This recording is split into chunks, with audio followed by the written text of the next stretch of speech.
ফজরের নামাজে যখন ঘুমিয়ে থাকেন, প্লিজ কনসেন্ট্রেট, ফজরের নামাজে যখন ঘুমিয়ে থাকেন, জোহরের নামাজে যখন কম্বল গায়ে দিয়ে ঘুমিয়ে থাকেন, আসরের সময় যখন 4 কাপে নামাজ চলে যায়, মাগরিবের সময় যখন গল্পের ভিতরে নামাজ চলে যায়, এশার সময় যখন রাত্রিকালীন ফুটবল ক্রিকেট টুর্নামেন্টে নামাজ চলে যায়, তখন একবার ভাববেন নবী নিজের জন্য গিয়েছেন একবার, উম্মতের জন্য গিয়েছেন 9 বার।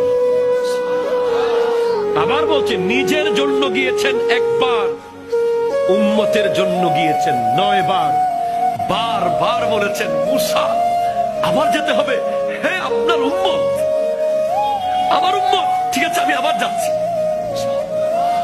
মুসা আবার যাব, হে আপনার উম্মত কষ্ট পাবে, ও আমার উম্মত কষ্ট হবে, আমি আবার যাচ্ছি, আমার উম্মত আবার যাচ্ছি, আমার উম্মত আবার যাচ্ছি।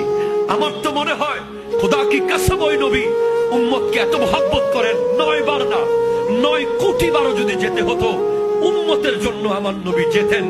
সেই উম্মত যখন নামাজ পড়ে না, তখন আমার নবী কিয়ামতের মাঠে সেই উম্মতকে নিয়ে যখন উঠবে, আমার নবীর চেহারা মোবারকের কি অবস্থা হবে, সেই লজ্জাটা আপনি পান।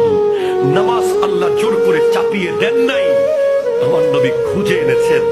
আল্লাহ